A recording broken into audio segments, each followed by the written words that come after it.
مبسملا ومحمدلا ومصليا ومسلما أما بعد قال الله تبارك وتعالى ولا تقولوا لمن يقتل في سبيل الله أموات بل أحياء ولكن لا تشعرون. قال عمر رضی اللہ تعالی عنہ فی آخر حیاته اللہم اجعل لی شہادة فی سبیلک واجعل موتی فی بلد رسولک صلی اللہ علیہ وسلم. رواہ الامام الہمام البخاری فی صحیحہ. صدق اللہ العظیم وبلغنا رسولہ النبی الامی الکریم ونحن على ذلك لمن الشاہدین والشاکرین والحمد للہ رب العالمین. معزز دوستو، آج 29 جولائی 2022 ہے اور ذوالحجہ کا مہینہ اپنی آب و تاب سے اختتام پذیر ہونے کو ہے. 1 سے 2 روز بعد اسلامی سال ماہ محرم الحرام سن 1444 ہجری اپنی ابتدا کر رہا ہے. ذوالحجہ کی آخری تاریخ اور پھر محرم کی شروع کی تاریخ، یہ دونوں تاریخیں حضرت عمر رضی اللہ تعالیٰ عنہ کے ساتھ متعلق ہیں. حضرت عمر رضی اللہ تعالیٰ عنہ کی شہادت 1 محرم الحرام سن 24 ہجری ہے. کچھ لوگوں نے اس پر کنفیوژن پیدا کی ہے کہ وہ تو ذوالحجہ میں ان پر وار اور حملہ ہوا تھا، تو اتنی بات تو ٹھیک ہے کہ ذوالحجہ میں ان پر حملہ ہوا تھا اور 3 دن زخمی رہ کر چوتھے دن شہید ہوئے ہیں جو 1 محرم الحرام بنتا ہے، تو اسی لیے ذوالحجہ والی بات بھی ٹھیک ہے، لیکن بطور حملہ اور شہادت 1 محرم کی ٹھیک ہے بطور دنیا سے رخصت ہونا. میں نے آج حضرت عمر رضی اللہ عنہ کی صرف شہادت پر بات کرنی ہے کہ اس کے اسباب کیا تھے. فضائل عمر رضی اللہ عنہ کے حوالے سے آپ اس سے آئندہ جمعہ انشاءاللہ تعالی گفتگو سن لیں، لیکن شہادت فاروق اعظم پر اگر ہم غور کریں تو حضرت عمر رضی اللہ تعالیٰ عنہ کی شہادت ایک پلانٹڈ واقعہ ہے، ایک طے کردہ سازش ہے. سیدنا عمر رضی اللہ تعالیٰ عنہ کی شہادت کوئی ایک بندے کی شہادت نہیں ہے، یہ 22 لاکھ مربع میل کے بلا شرکت غیر حکمران کی شہادت ہے. ہمارا وطن عزیز ملک پاکستان کوئی 3 سے 4 لاکھ مربع میل پر مشتمل ہے اور حضرت عمر کی حکومت 22 لاکھ مربع میل پر مشتمل ہے. کوئی 7 سے 8 پاکستان کے ایریاز ہوں، یہ اکیلی حضرت عمر فاروق کی سلطنت ہے. حضرت عمر رضی اللہ عنہ کی شہادت ہے تو مصلی رسول پر، اس لیے انہیں شہید مصلی نبوی، شہید مصلی رسول، شہید ممبر پیغمبر کہا جاتا ہے کہ رسول اللہ کے ممبر پر، حضور کے مصلی پر، حضور پاک کے محراب میں شہید ہوئے. سعادت بہت بڑی ہے، رتبہ بہت بڑا ہے، لیکن اس سازش کا پس منظر اگر میں آپ کی خدمت میں عرض کروں، حضرت عمر رضی اللہ عنہ 10 سال خلافت پوری کر چکے ہیں اور آخری حج کے بعد مکہ مکرمہ سے واپس آئے ہیں. اور حضرت عمر نے مکہ مکرمہ میں ساتھیوں سے ایک بات کی ہے کہ یار اب میری جوانی بڑھاپے میں جا رہی ہے، تو میں چاہتا ہوں کہ مسلمانوں کے ایک ایک شہر میں، بڑے بڑے ایک ایک علاقے میں جاؤں جہاں جہاں تک میری حکومت ہے، اور وہاں پر 3 دن ایک ایک مشہور علاقے میں قیام کروں اور وہاں کے جو غریب مزدور طبقہ ہے خصوصاً ان کو اور باقی لوگوں کو اپنے ہاں کچہری میں بلاؤں اور ان سے پوچھوں کہ تمہیں ہمارے سے کوئی شکایت تو نہیں ہے یا تمہیں کوئی ضرورت اور حاجت تو نہیں ہے. لیکن جاؤں گا پوری اپنی سلطنت کے ایک ایک مشہور علاقے میں. یہ مقام ابتدا میں حضرت عمر رضی اللہ عنہ نے اعلان کیا اور ساتھ ساتھ یہ دعا بھی مانگی کہ اے اللہ میں اب اپنی ہڈیاں کمزور سمجھتا ہوں، میری جوانی بڑھاپے میں ڈھل گئی ہے، تو مجھے موت تبھی نہ دینا، مجھے موت شہادت دینا۔ اور اللہ میری آپ سے خواہش اور دعا یہ بھی ہے کہ وہ موت شہادت میری رسول اللہ صلی اللہ علیہ وسلم کے شہر میں، یہ حضرت عمر نے مانگا۔ حضرت عمر مدینہ طیبہ آ گئے، ارادہ یہ تھا کہ کچھ عرصہ یہاں رک کر لسٹیں بنوائی جائیں بڑے بڑے علاقے، اور وہاں تک جہاں تک رسائی ممکن ہو اور قریب کے عوام وہاں تک آ سکے، اور میں یہ اپنا دورہ شروع کروں۔ یہ کم از کم 1 سال کے لگ بھگ کا دورہ پوری 22 لاکھ مربع میل کی سلطنت کا بنتا تھا۔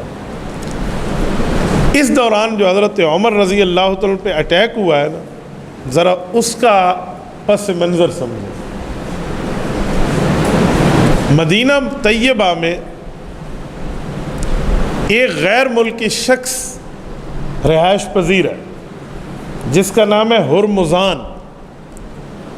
یہ ایران کے بادشاہ یزدجر کا قریبی رشتہ دار ہے، لیکن مسلمان ہو کر مدینہ طیبہ میں رہائش پذیر ہے،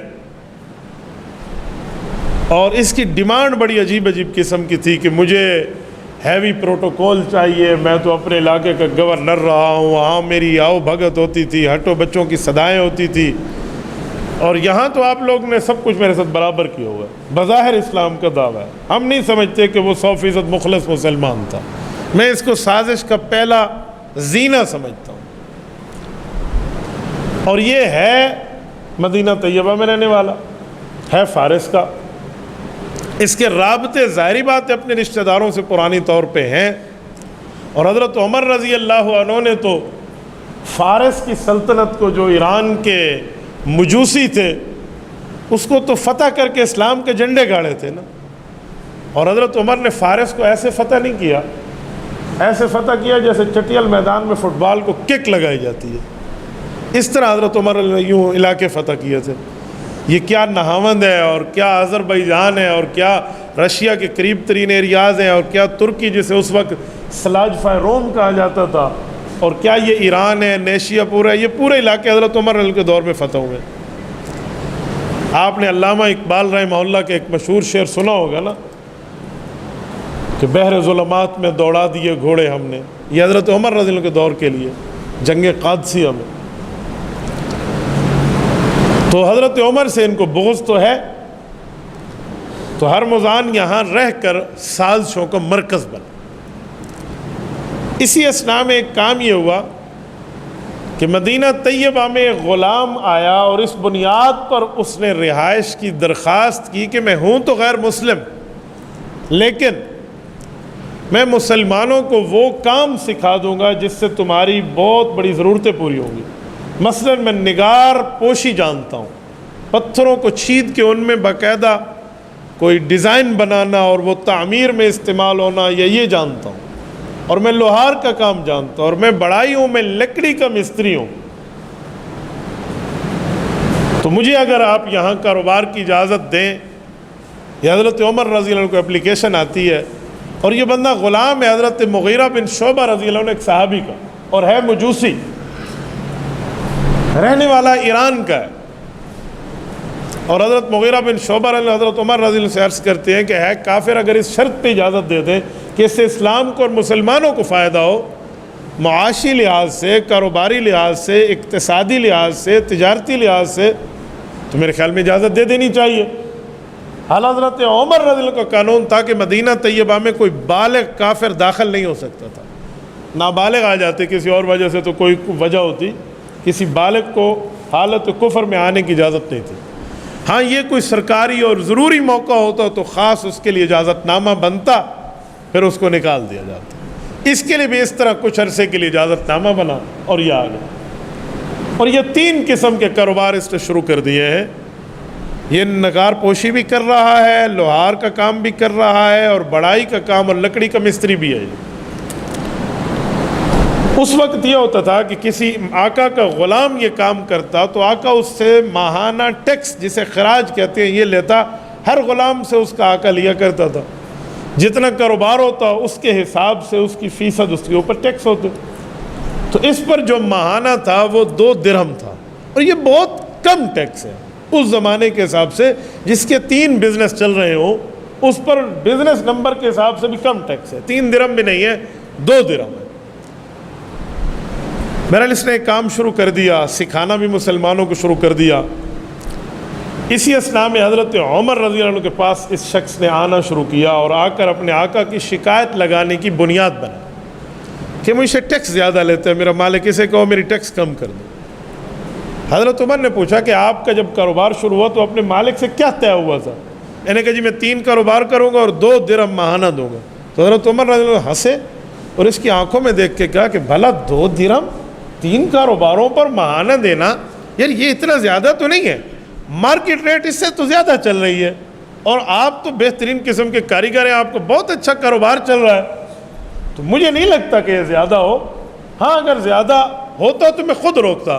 بہرحال میں آپ کے آقا مغیرہ بن شعبہ سے بات کروں گا۔ یہ حضرت عمر علیہ سے جواب دیا اور بڑی آسانی سے، اور بات بھی بالکل معقول تھی۔ بظاہر جو مستشرق مورخ ہیں، یعنی جو کفار سے متاثر ہیں، وہ لکھتے ہیں اس وجہ سے اس غلام کو غصہ آیا اور اس نے قتل کر دیا۔ ہم اس بات کو قبول کرنے پہ تیار نہیں ہیں، کم از کم اہل اسلام مورخ اس بات کو تسلیم نہیں کرتا۔ کیا ایک اتنا بڑا بزنس مین آدمی، اور وہ بھی 1 درہم اور آدھے درہم پر ایک 22 لاکھ مربع میل کے حکمران کو قتل کر دے، اپنا سارا کاروبار داؤ پہ لگا دے، اپنی ساری زندگی ختم کر دے 1-2 درہم کی بنیاد پہ، یہ نہیں ہو سکتا۔ اس کے پیچھے کوئی پکچر ہے، ہڈن پکچر، کوئی چھپی ہوئی تصویر ہے۔ وہ وجہ یہ ہے کہ اس غلام کی یاری اس ہرمزان سے تھی، اور ہرمزان ایرانی بادشاہ کا رشتہ دار تھا جن کو حضرت عمر فاروق رضی اللہ عنہ ناکو چنے چبوائے تھے۔ بنیاد یہ تھی، وہ اسلامی سلطنت ختم کرنے آیا تھا، وہ کاروباری نہیں تھا۔ یہ اس نے بہانہ بنایا حضرت عمر کے دربار تک پہنچنے کے لیے کہ میں اپنے آقا کی شکایت لے کر آیا ہوں، تاکہ حضرت عمر کی آمد و رفت سے پتہ ہو، دربار کے حالات معلوم ہوں، امیر المؤمنین آتے جاتے کیسے، ان کے ساتھ کیا کوئی سیکورٹی گارڈ ہے یا نہیں ہے، اور ان کے ساتھ کون سا اسلحہ ہوتا ہے، کیا صرف تلوار ہے یا کچھ اور بھی، یہ چیزیں آبزرو کرنے آیا تھا۔ وہ صرف شکایت لے کر نہیں آیا۔ یہ کتب کو کھنگالنے کے بعد اور تاریخی روایات دیکھنے کے بعد میں اس نتیجے پہ پہنچتا ہوں کہ یہ سازشی قتل ہے، اور یہ پلانٹڈ مرڈر ہے، کوئی عام نہیں ہے کہ آپ اس کو کوئی ایک غلام کا مارنا کہہ دیں۔ سیدنا عمر رضی اللہ تعالیٰ عنہ کے پاس یہ اٹھ کر تو چلا گیا اس شکایت کے بعد۔ حضرت مغیرہ کو حضرت عمر نے بلایا اور کہا کہ اگر غریب ہے تو چھوڑ دیں، اس پر ٹیکس کم کر دیں۔ انہوں نے کہا امیر المومنین آپ فرما دیں تو میں ختم کر دوں، لیکن اتنا زیادی بات تو نہیں ہے، یہ تو نارملی سی بات ہے۔ کہا اچھا ایسا کرو، اس سے میرے لیے ایک چیز بنوا دو، پون چکی، ایک ہوتی ہے پن چکی، وہ پانی سے چلتی ہے، ایک پون چکی ہے، اسے پون چکی بھی کہتے ہیں، جو ہوا کے ساتھ ایک قسم کا پنکھا ہوتا تھا پرانے زمانے کا۔ حضرت عمر نے کہا اس سے میرے لیے یہ بنوا دو، تو شاید لوگ اس کے ساتھ تھوڑا زیادہ کاروبار شروع کر دیں کہ اس سے تو امیر المومنین بھی چیز خرید رہا ہے، تو اس کا کاروبار بڑھ جائے گا، تو اسے ٹیکس دینے میں کچھ آسانی ہوگی۔ تو انہوں نے کہا جی بالکل بہتر، اسے بلایا حضرت عمر نے، اور یہ بڑی خوشی خوشی آیا۔ کہا یہ میرے لیے ایک پون چکی آپ بنا دیں جو عام طور پہ اس طرح ہوا کے لیے ہوتی ہے۔ اب جواب ہے ہاں یا جواب ہے نہ۔ یہ حضرت عمر کو چہرے پہ ہاتھ پھیر کے کہتے ہیں ایسی پون چکی بنا کے دوں گا مشرق سے مغرب والے اس کا چرچا کریں گے۔ یہ اٹھ کے چلا گیا۔ حضرت عمر نے اس کے آقا کو کہا کہ مجھے قتل کی دھمکی دے کر جا رہا ہے، میں نے رسول اللہ کے ساتھ جہاد لڑا ہے، میں بہت اچھی طرح تجربوں سے واقف ہوں، یہ معاملہ کچھ اور ہے۔ انہوں نے کہا امیر المومنین اس کو پکڑیں۔ کہا قانون کی بالادستی کہتے اسے ہیں کہ ابھی مجرم نے جرم نہیں کیا، ہم پہلے پکڑ لیں، صرف میں اپنے خدشے کی بنیاد پہ کسی شہری کے حقوق کو غصب نہیں کر سکتا۔ دیانت داری دیکھیں حضرت عمر کی، تھریڈ آنے کے باوجود بھی اس کے خلاف کوئی قانونی کارروائی نہیں کہ صرف میرا خدشہ ہے، میں کیوں ایک بندے کے حقوق غصب کر لوں، میں نے اللہ کو کیا جواب دینا ہے۔ یہ ہے آئین اور قانون کی حکمرانی، جس میں طاقتور اور کمزور برابر ہو، کیونکہ اسلام تو سب کو حق دیتا ہے نا۔ مسلم کافر ہونا تو بعد میں ہے، بطور انسانی حقوق میں تو مساوات ہے۔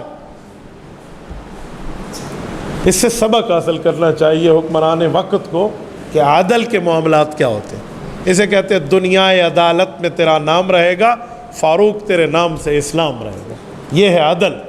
عادل شہر کو سبق حضرت عمر رضی اللہ عنہ کے اس قانون سے حاصل کرنا چاہیے جو تا قیامت آپ کے اور میرے لیے ہمیشہ لے رہا ہے۔ یہ 4-5 دن کے بعد کا واقعہ ہے اس صورتحال کے جب حضرت عمر پہ حملہ ہوتا۔ اس نے 1-2 بار شکایت کے لیے آنا جانا کیا، ایک بار حضرت عمر نے بلوایا تو اس نے اچھی طرح نظام سلطنت کو دیکھ لیا۔ بدھ کا روز ہے، 26 یا 27 ذوالحجہ کی صبح کی نماز کا وقت ہے۔ حضرت عمر محراب نبوی میں نماز پڑھانے کے لیے آتے ہیں اور حسب معمول امامت فرماتے ہیں۔ امیر المؤمنین وقت بھی ہیں اور امام وقت بھی ہیں، اور مصلی رسول پر ٹھہر کر حضرت عمر رضی اللہ عنہ صفیں سیدھی کراتے ہیں، اور صفیں سیدھی کرانے کے بعد اللہ اکبر کہہ کر نماز شروع کرتے ہیں۔ بعض علماء نے لکھا کہ حضرت عمر نے وَلَضَّالِّينَ کے بعد طٰہَ مَا أَنزَلْنَا عَلَيْكَ الْقُرْآنَ لِتَشْقَىٰ سورۃ نمبر 20 سورۃ طٰہَ کی صبح نماز کی پہلی رکعت میں تلاوت شروع فرمائی۔ اس وقت اندھیرا بھی ہوتا ہے، تھوڑی روشنی بھی ہوتی ہے، لیکن اگر آپ کمرے میں بند ہوں اور اس زمانہ یہ لائٹڈ زمانہ بھی نہ ہو تو اس زمانے میں کیا روشنی ہوگی کمرے میں؟ تو یہ مجوسی ایک کونے میں چھپا ہوا ہے، وہیں سے نکلا ہے اور زہر بجا خنجر لایا ہے۔ زہر بجا خنجر اس وقت سے پہلے مدینہ طیبہ میں معروف اور مشہور نہیں تھا۔ میں اس کو دوسرے لفظوں میں کہوں، یہ اس دور کی وہ ٹیکنالوجی ہے جس سے اہل مدینہ واقف نہیں تھے۔ اس سے سمجھیں کہ کتنی بڑی عالمی سازش حضرت عمر رضی اللہ عنہ کے قتل کے لیے ہوئی ہے۔ یہ کسی عام غلام کی بات نہیں ہے، اس کے پیچھے کوئی ریاست کی طاقت ہے۔ جو فارس والے ہیں اور جو مجوسی ہیں جن کو فتح کر کے حضرت عمر نے اسلام کا جھنڈا گاڑا ہے، دراصل وہ اسلام کے دشمن ان کے پیچھے ہیں۔ وہ زہر بجا خنجر لائے۔ زہر بجا خنجر کا معنی یہ کہ اس خنجر کو آگ میں گرم کر کے اس کو زہر کے اثر کو اندر یوں پیوست کر دیا جاتا تھا کہ جیسے آج کل ایک اسلحہ کا نام ہے نا آتشی گولی، زہریلی گولی، وہ خدا نخواستہ جسم میں لگتی ہے تو کہیں پاؤں میں بھی لگے تو 6 ماہ میں بندے کا خود بخود انتقال ہو جائے گا کہ خون میں اس زہر کے اثرات کو شامل کرنے کی اس میں صلاحیت موجود ہوتی ہے۔ یہ زہر بجا خنجر بھی وہ ہے جو جسم کے کس حصے پہ، انگلی پہ لگ کے ہونا جائے یا آپ کے پورے جسم کے خون کو زہر آلودہ کر دے۔ اس بندے نے کمر سے وار کیا حضرت عمر رضی اللہ عنہ کے پیٹ میں، اور ایک نہیں 6 وار کیا۔ سیدنا عمر رضی اللہ عنہ کی آواز قدرے آہستہ ہوئی تو اندھیرے کی وجہ سے پچھلے لوگوں تک علم نہیں ہے کہ کیا بات ہے۔ تو حدیث پاک کے مطابق اگر امام بھول جائے تو امام کو لقمہ دیتے ہیں یا سبحان اللہ کہتے ہیں۔ ہمارے یہاں ترتیب ہے لوگ اللہ اکبر کہتے ہیں، اللہ اکبر کہیں مسئلے میں نہیں ہے، آپ اسے سبحان اللہ کہہ سکتے ہیں۔ حدیث پاک میں ہے التسبیح للرجال، یہ جو مرد پیچھے ٹھہرے ہیں نا نمازی، یہ سبحان اللہ کہیں کہ اللہ تیری شان ہے، امام نماز میں بھول گیا، اس سے وہ خود سمجھ جائے گا۔ تو پچھلے مقتدیوں نے سبحان اللہ کہنا شروع کر دیا، پکارنا شروع کر دیا کہ حضرت عمر نماز میں بھول گئے ہیں یا تلاوت خاموش کر دی ہے۔ یہ صرف اگلی لائن میں سے کچھ بندے دیکھ رہے ہیں کہ معاملہ ہے کہ حضرت عمر گرے تو حضرت عمر نے ہاتھ پکڑا۔ اسے کہتے ہیں خلیفہ بنانا، یعنی نماز میں اگر ایک امام کو کسی وجہ سے کسی عذر اور مجبوری کی بنیاد پہ ہٹنا پڑے تو پچھلے بندے کا ہاتھ پکڑ کے وہ امامت کے مصلی پہ آگے کر دیتے ہیں اور وہ نماز مکمل کراتا ہے۔ جو پہلے مقتدی اب وہ امام بن گیا، اسے کہتے ہیں خلافت امامت، امامت میں خلیفہ بنانا۔ اس لیے کہتے ہیں امام کے ساتھ وہ بندے ٹھہریں جب امام کسی بنیاد پہ نماز پڑھانے سے ہٹنا چاہ رہا ہو تو پچھلا نماز پڑھانے کی اہلیت رکھتا ہو، یہ نہ ہو کہ پیچھے وہ بندہ ٹھہرے جس کو پتہ ہی نہیں ہے کہ رکعت پڑھانی کیسی ہے۔ تو امام کے ساتھ قریب وہ حضرات ٹھہرتے ہیں۔ حضرت عبد الرحمن بن عوف رضی اللہ عنہ ٹھہرے ہیں، حضرت عمر کے ہاتھ میں ان کا ہاتھ ہے اور حضرت عمر نے کھینچ کے ان کو مصلی پر آگے کیا۔ حضرت عمر رضی اللہ عنہ کی جو 1 رکعت ہے وہ پوری نہیں ہوئی، یہ گرے ہیں اور حضرت عبد الرحمن بن عوف نے بقایا نماز مکمل کی ہے۔ اب دیکھیں صف سے حضرت عبد الرحمن نکلے، فاصلہ بن گیا نہ بن گیا، یہ اسی فاصلے سے بھاگنے لگا۔ یہی قاتل جو پچھلی صف میں صحابی ٹھہرے تھے وہ شرعی مسئلے کے مطابق آگے اور صف پوری ہو گئی کہ اگلی صف میں فاصلہ ہو جائے تو پچھلا بندہ آرام سے چل کے اگلی صف میں آ سکتا ہے۔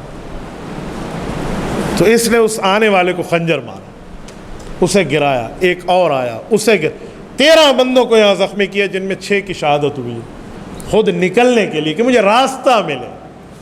اور صحابہ کرام جنگ کی صف مضبوط بھی جانتے تھے اور یہاں صف مضبوط بھی جانتے تھے۔ اسے راستہ نہیں ملا، یہ 1 سے 2 صف میں الجھ رہا، ادھر الجھ گیا، آگے باقی صفوف کراس کر کے باہر نکلنا تو خالہ جی کے گھر کا کام نہیں تھا، تو یہ ایک ایک پر وار کرنا اس نے وہی خنجر سے شروع کیا۔ ایک عراقی صحابی ٹھہرے تھے جو عراق کے رہنے والے تھے، ان کے پاس ایک چادر تھی، ان نے دیکھا نا یہ ہر صحابی کو زخمی کر رہا ہے اور یہ بھاگنے کی کوشش کر رہا ہے، انہوں نے وہ چادر اٹھائی اور چادر پھیلائی اور اس پر یوں پھینکی جیسے جال پھینکتے، اور اس کو یوں دبوچ لیا، یہ پکڑا گیا۔ اب پکڑا تو گیا لیکن اس نے اسی دوران اسی زہر بجھے خنجر کو اپنی جان پر مار کے خودکشی کر لی، یہ بندہ یہاں مر گیا۔ یہ قاتل ہے حضرت عمر رضی اللہ عنہ کا، جسے ابو لولو فیروز مجوسی کہتے ہیں۔ میں یہاں 1-2 باتیں کہتا ہوں،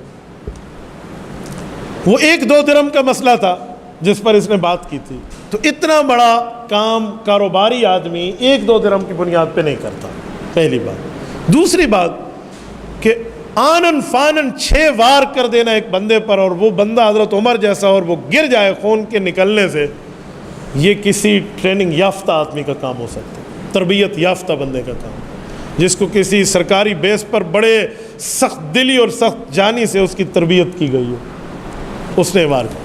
پھر اس کے بعد اکیلا بندہ 13 پر وار کر دے جن میں 6 شہید ہو جائیں، اس کا معنی یہ ہے کہ یہ بندہ عام بندہ نہیں ہے، یہ فائٹر مین ہے، جنگی آدمی۔ اور چوتھی بات اس پر سوچیں تو یہ خود کو مار رہا ہے، کاروباری آدمی کے کاروبار ہیں، اس کے باقی معاملات ہیں، وہ خود کو کیوں مار رہا ہے؟ اس کے دل میں کسی پچھلی عالمی طاقت کی سازش کا راز ہے جسے یہ فاش ہونے سے ڈرتا ہے، تبھی اس نے خود کے پہ اٹیک کیا۔ یہ سیدنا عمر رضی اللہ تعالی عنہ کی شہادت کا واقعہ۔ نماز ختم ہوئی، حضرت عمر نے حضرت ابن عباس رضی اللہ عنہ، حضرت عبداللہ بن عباس رضی اللہ عنہما سے پوچھا، عبداللہ میرے اوپر وار کرنے والا مسلمان ہے یا غیر مسلم ہے؟ تو اس وقت اس کے چہرے کو دیکھا کہ اب کافی روشنی بھی ہو چکی ہے، نماز پوری ہو چکی ہے، تو کہا یہ تو ابو لولو فیروز ہے، مجوسی ہے اور غیر مسلم نہیں ہے، کلمہ گو نہیں ہے۔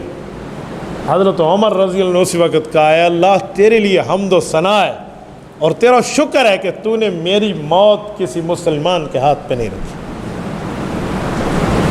جن دشمنوں کے خلاف رسول اللہ صلی اللہ علیہ وسلم مجھے نبرد آزما کر کے گئے تھے، انہی نے میرے اوپر وار کیے، میرے لیے فلاح، کامیابی اور کامرانی کی بات ہے۔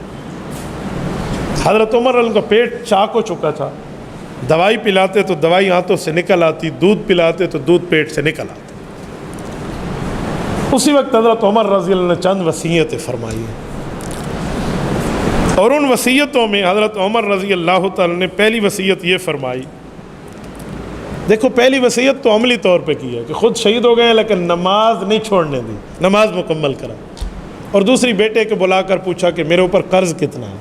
کہا جی اتنا ہے۔ کہا یہ قرض اس طرح آپ لوٹا دینا، اس میں کوئی سرکاری امداد نہ لینا، یہ میرے مال سے فلاں سے یا میرے خاندان کے لوگ جنہوں نے میرا قرضہ دینا ان سے یہ معاملات طے کرنا، اس میں سرکاری خزانہ استعمال نہ ہو۔ اور اس کے ساتھ ایک شخص کو دیکھا جو آئے اور ان کے ٹخنے ڈھکے ہوئے تھے پانچے سے۔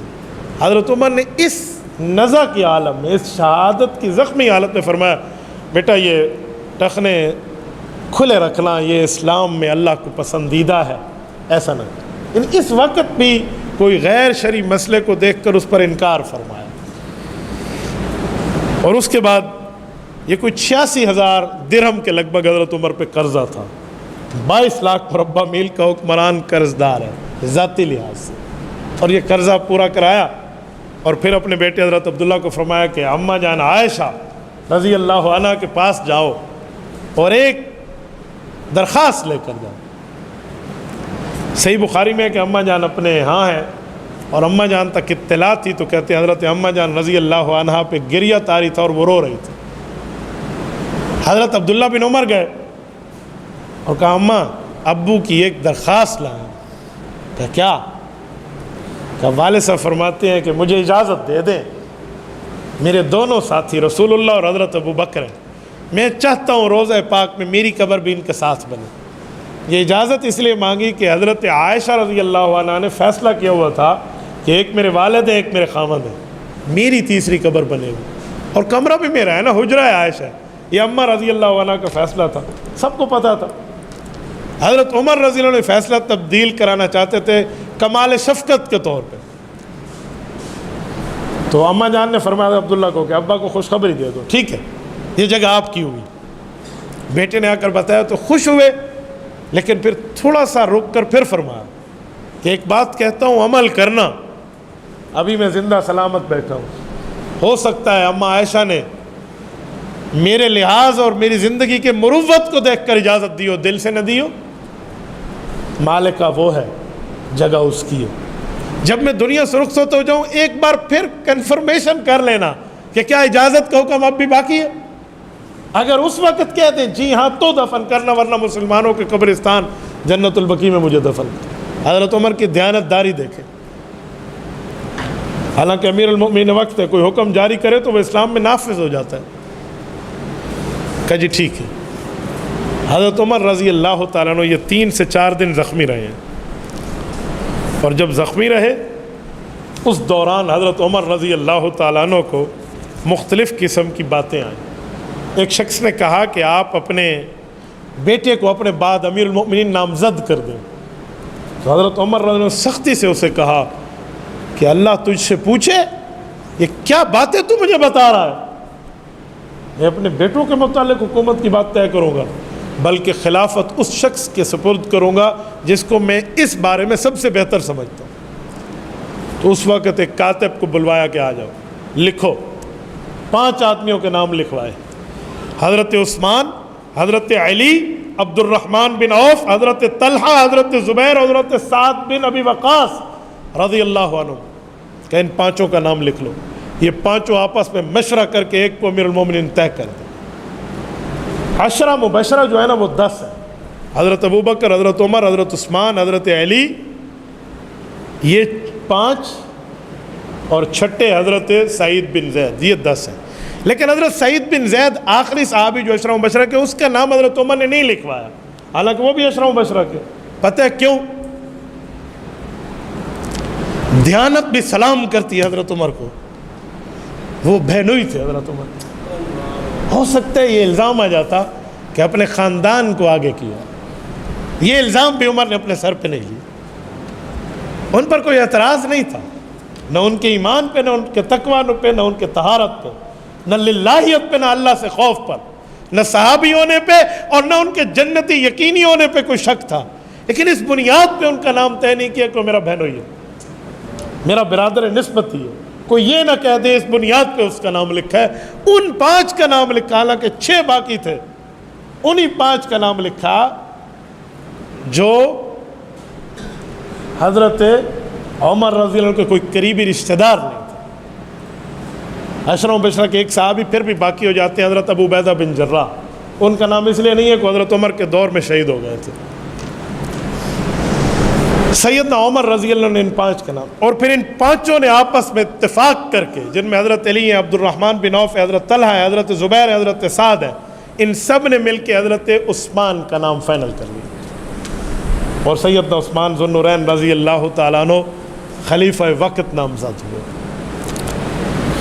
جب حضرت عمر رضی اللہ تعالیٰ نے یہ بات کر لی، اس کے بعد ان 5 کے لیے 2 وصیتوں کی بات کی ہے۔ ان چند وصیتوں میں پہلی وصیت یہی فرمائی کہ مہاجرین اولین، جنہیں قرآن والسابقون الاولون من المہاجرین والانصار، سورت نمبر 9 سورت توبہ آیت نمبر 111 پارے کا پہلا صفحہ، رب کریم نے جنہیں ایمان میں سب سے بڑا رتبہ کہا ہے، یہ بعد میں آنے والا خلیفہ ان کی قدر پہچانے۔ نمبر 2، اس کے بعد جو لوگوں کا رتبہ ہے وہ انصار مدینہ ہیں، جنہوں نے رسول اللہ اور رسول اللہ کے مہاجرین صحابہ کو ٹھکانہ دیا تھا، ان کے رتبے کا بھی لحاظ رکھا جائے۔ اور اس کے بعد باقی شہریوں کے رتبے کے لحاظ کی بات کرتا ہوں، جتنے ہمارے سٹیزن ہیں ان میں ہر ایک کے رتبے کا لحاظ رکھا جائے، اور یاد رکھنا کفار سے کفار والا معاملہ کیا جائے، مسلمانوں والا نہ کیا جائے۔ اور میں وصیت کرتا ہوں کہ دیہاتی باشندے جو ہوں ان کے ساتھ نرمی کا معاملہ کیا جائے، کیونکہ یہی اصل عرب ہیں اور ان سے عرب شروع ہوا تھا۔ اور یہ ہمارے اسلام کا خمیر ہے، ان غرباء کا خیال رکھا جائے۔ اور میں آخری وصیت کر رہا ہوں کہ رسول اللہ میں آنے والے غیر مسلم شہریوں کے ساتھ عہد کی پابندی کی جائے اور ان کے ساتھ کسی قسم کے عہد کو بد عہدی میں نہ بدلا جائے۔ حالانکہ ایک غیر مسلم شہری نے وار بھی کیا، لیکن اس بنیاد پر باقی غیر مسلموں کے ساتھ عہد نہیں توڑ رہے۔ اور یہ ساری بات طے کر کے جب حضرت عمر رضی اللہ عنہ 1 محرم سن 24 ہجری کو دنیا سے رخصت ہوئے، بیٹا عبداللہ بن عمر پھر گیا حضرت عائشہ کے پاس۔ اماں ابو نے کہا وفات کے بعد بھی پوچھ لینا، آپ اس اجازت کے حکم پہ برقرار ہیں؟ فرمایا عمر کے ساتھ دلی تعلق اس کی زندگی میں بھی تھا اور اس کی شہادت کے بعد بھی، آپ اس کو یہاں دفن کرا دیں۔ اور یہ قبر مبارک یہاں ہے۔ صحیح بخاری میں ہے کہ جب حضرت عمر کی تدفین ہو رہی تھی، حضرت عبداللہ بن عباس کہتے ہیں کہ میرے پیچھے ایک شخص ٹھہرا تھا جو اپنے منہ سے کچھ باتیں گنگنا رہا تھا، یعنی اپنے منہ میں ایک بات کر رہا تھا حضرت عمر سے، لیکن اپنے خیالات میں کہہ رہا تھا۔ عمر تو بڑا خوش قسمت ہے، میں نے ہمیشہ دیکھا حضور پاک کو، حضور فرماتے ہیں انا ابو بکر و عمر، اس مسئلے پر میں ابو بکر عمر ایسے کہتے ہیں، اپنے ساتھ آپ کو بھی اور ابو بکر کو شامل کر دیں۔ کبھی کوئی فیصلہ ہوتا تو اپنے ساتھ آپ کو اور ابو بکر کو شامل کر دیں۔ مجھے یقین تھا چڑھتے سورج کی طرح کہ تیری قبر واقعی ان دو حضرات کے ساتھ بنے گی، اور عمر میرا یقین واقعی میرے مشاہدے میں بدل گیا ہے کہ آج تیری قبر روضہ اقدس میں بن رہی ہے۔ حضرت ابن عباس کہتے ہیں میرے پیچھے ہو کر دیکھا تو فیضا ہوا علی بن ابی طالب، حضرت علی رضی اللہ عنہ یہ بات فرما رہے تھے کہ 22 لاکھ مربع میل کا بلا شرکت غیر حکمران ہے، اور اس کے بعد حضرت عثمان بنتے ہیں، اور حضرت عثمان نے ان کفار سے حضرت عمر کی شہادت کا بدلہ یوں لیا ہے کہ جو 22 لاکھ مربع میل پر حضرت عمر کے قتل کی عالمی سازش بنی، تو حضرت عثمان نے اس کو ڈبل کر کے اسلام کی سلطنت بنائی ہے۔ جب حضرت عثمان دنیا سے گئے تو یہ 22 لاکھ 44 لاکھ مربع میل میں بدل چکا تھا۔ رب کریم ان کی قبور مبارکہ پر کروڑوں اربوں رحمت نازل فرمائے۔ اللہ تعالی ہمیں عادل حکمران اور عدل فاروقی کی حکمرانی عطا فرمائے۔ رب کریم ہمارے نوجوانوں کو ان کا فیض عطا فرمائے، اور قیامت میں اللہ تعالی ہم سب کو ان صحابہ اور اہل بیت کا ساتھ عطا فرمائے۔ اقول قولی ھذا واستغفر اللہ وآخر دعوانا ان الحمد للہ رب العالمین۔